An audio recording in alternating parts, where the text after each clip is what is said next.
Oh no! Boys having podcasts now. Dudes doing TikTok dances. Keep And me things. head top.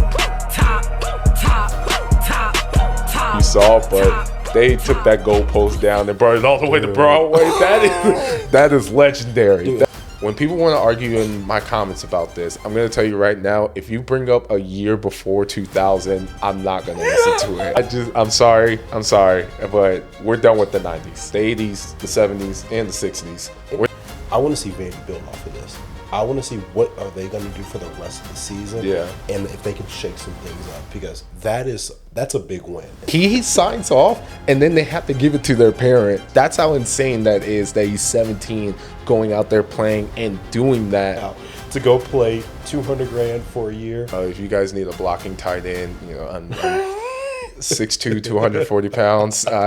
What's going on, guys? Welcome back to Men the Podcast, where we empower your narrative. And I want to stop this right now to show you guys that we have a studio now. We're joined here by great special guests here, Jared Williams.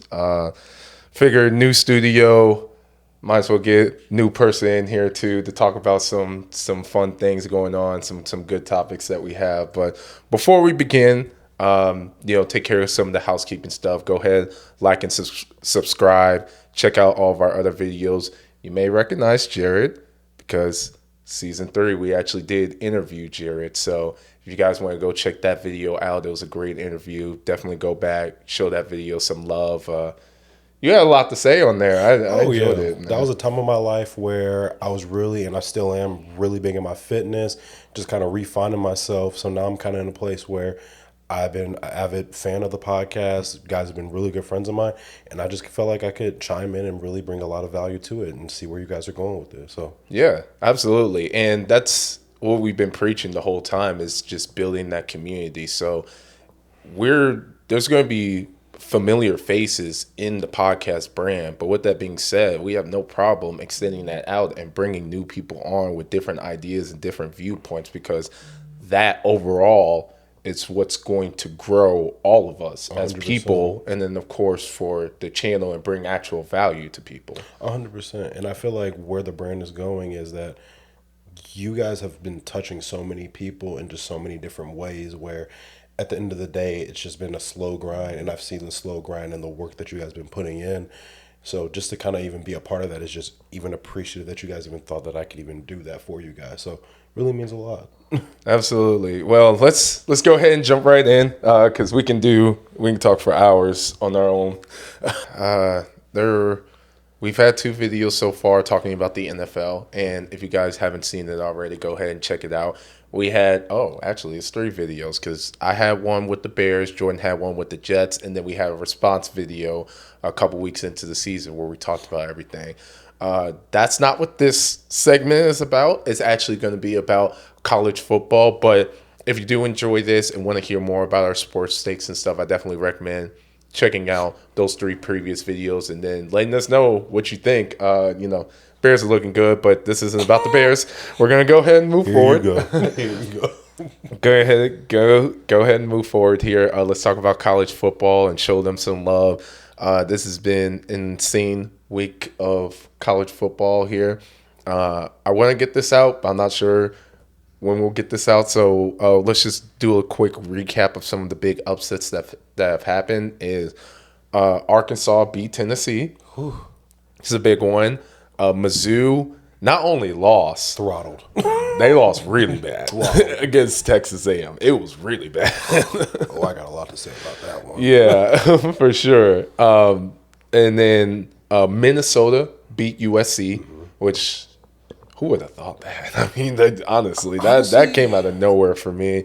And there just one more. I'm missing another big one that happened. Help me out. Sure? Yeah, Sure? I'm missing another big one. I know it. Bama losing to Vanderbilt. Oh, exactly. I'm not forgetting that one. Man. So let's talk about that. Initial thoughts. How do you feel about Vanderbilt actually beating the #1 Alabama football? Dude, I put it this way, and we can get into the logistics of it where it's a long shot, but it is possible. Now, going into it, people forget Alabama had a whole dogfight with Georgia just a week ago. So a part of that is they're probably banged up a little bit. They're probably dealing, still resting up from that, have some guys down. Like, that was a hard fought game. But Alabama, and this is where you see the importance of Nick Saban and how great of a coach he is. Going into that game, he wouldn't have let those guys let loose and kind of like let their gas off the pedal a little bit. Now, going into that game, Vanderbilt is 2-2. They're not a bad team. It's still early in the season, so they're still probably putting some things together. But when you're playing on the road at Vanderbilt, again, this is a 2-2 team, not like some 0-4 team or anything like that. Like, they still have won some games, and it's hard to win games. But at the end of the day, this is probably like their Super Bowl. Like, these guys probably prepared hard. These guys had a game plan where they wanted to go all out, and they probably wanted to shock the world a little bit. And the work paid off. And one thing about it is when you let go of the game plans, you let go of like execution of plays, wrong routes, bad blitzes. The quarterback for Vanderbilt, I forget the dude's name, so it's like Diego something. That dude had an agenda to just win the game. He played with some of the biggest heart that I've ever seen someone play football. That dude had guys hitting him after plays. He's getting right back up. These guys are bringing him down. He's still making the check down, 10-yard, 15-yard completions. Like, he was not leaving that field without a win. And I feel like when you have a guy like that leading your team, Vanderbilt was bound to win. Now, they were up heavy. Alabama's a talented team, probably the most talented team in the country. They're going to come back, but heart like that just shows you can't come back from that. Those guys were determined to win. Absolutely. And, having both of us played college football, I think this is a great topic because we actually get to teach the viewers here a lot of college football knowledge and stuff that you wouldn't typically understand to give you a better perspective of what's going on. So one of the biggest things that I ever learned with playing college football is that everyone gets the same amount of scholarships. Yes.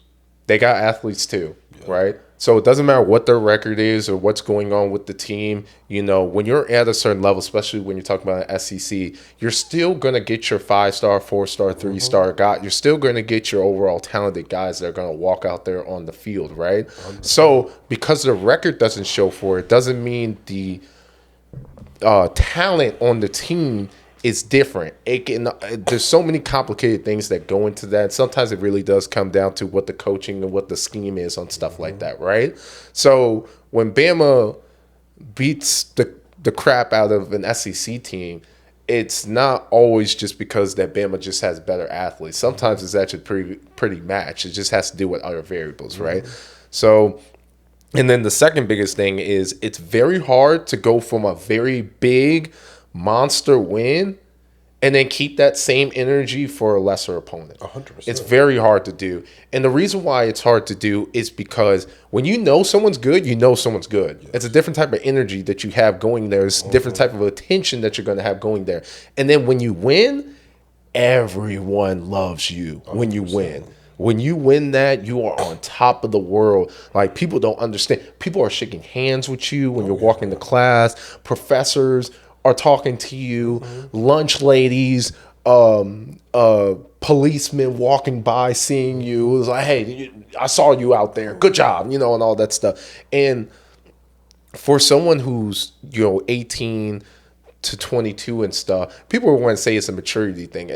I really think it's that much a maturity thing. It's just the fact that you're getting so much love and attention going to you. It's hard to just have that same focus that I have to work just as hard again this week for such a lesser opponent in your eyes. 100%.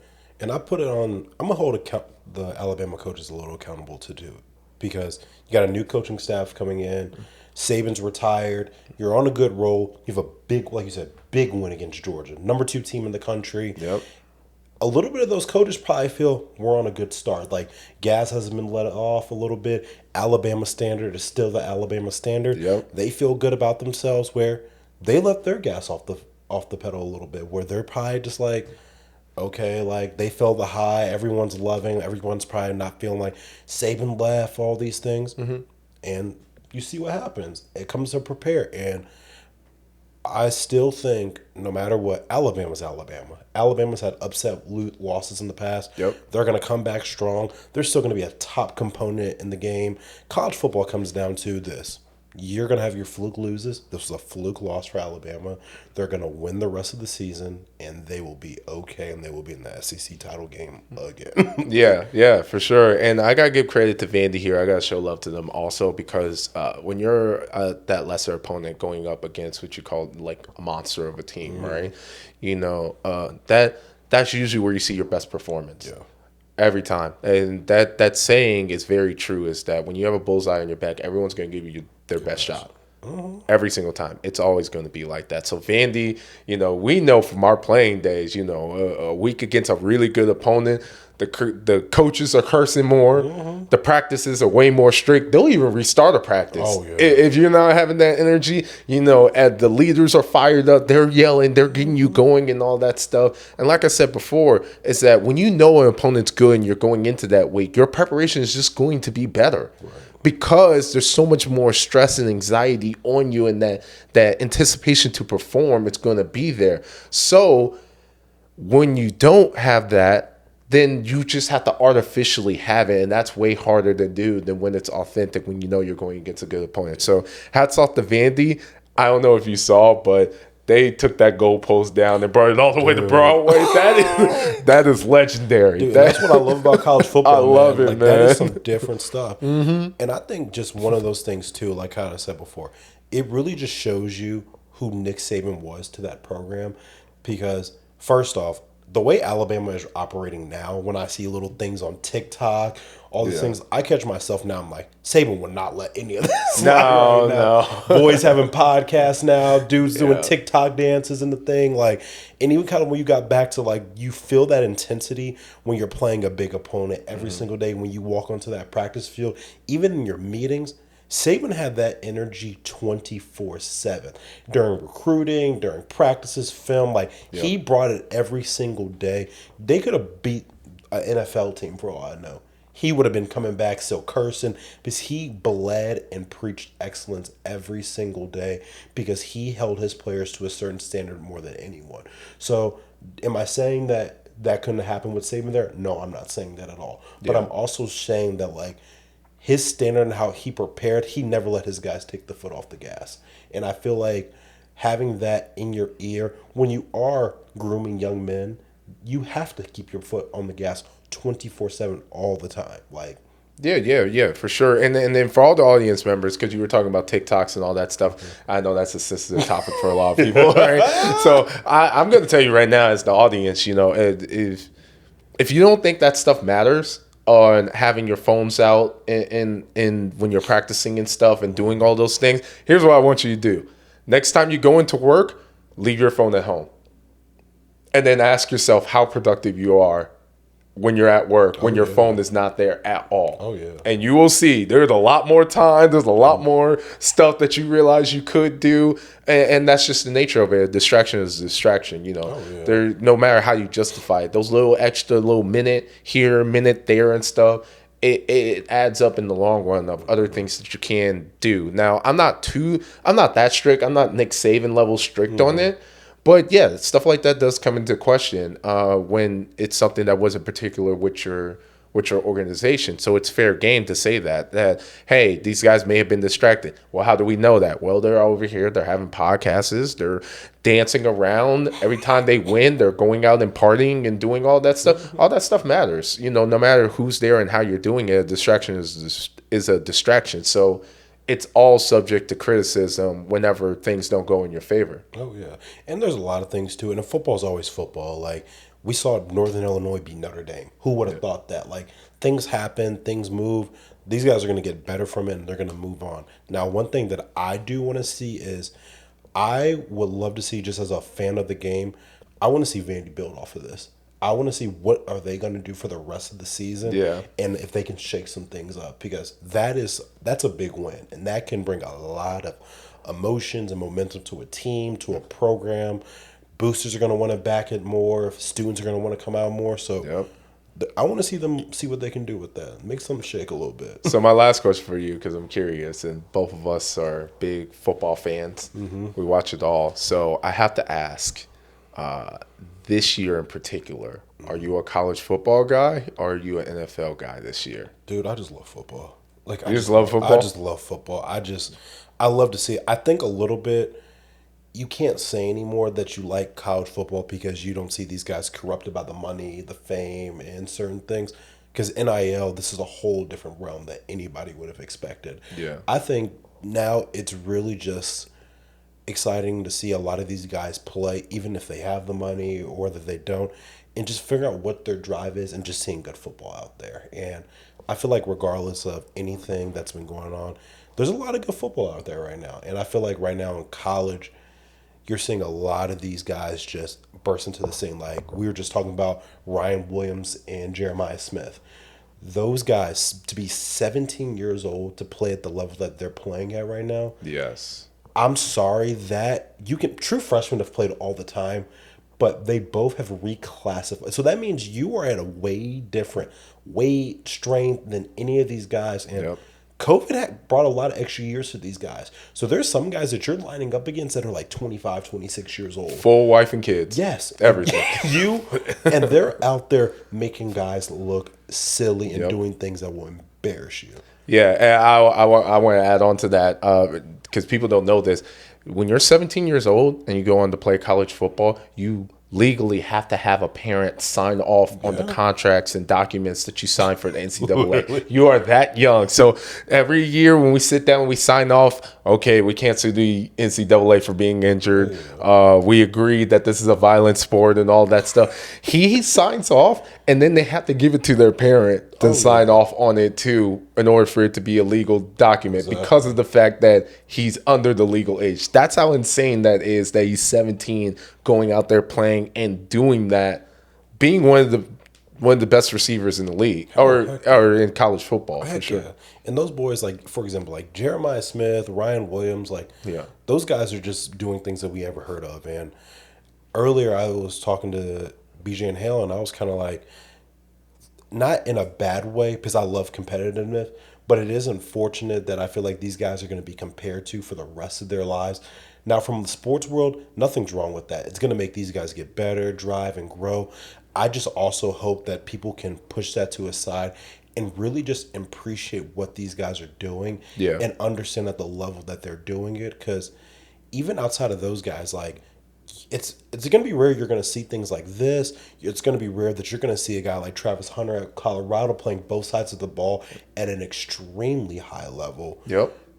I just like to appreciate greatness. So kind of like to answer your question earlier, dude, I guess right now I'm more of a college football fan right now. College football fan? Yeah, I think so. Hey, I'm going to say, not only am I all in on college football this year, first of all, college football is just way more entertaining this year than the NFL, which, by the way, the NFL stopped making these bogus holding calls from past O-linemen, all right? Dude. These are not holding calls. Please stop doing that, all right? It's terrible. It's terrible. Their calling on holding's been awful this whole year. But I want to take it a step further that I think this is the best college football season, or it's going to end up being the best college football season we've seen. 100%. Now, when people want to argue in my comments about this, I'm going to tell you right now, if you bring up a year before 2000, I'm not going to listen to it. I'm just going to be honest with you.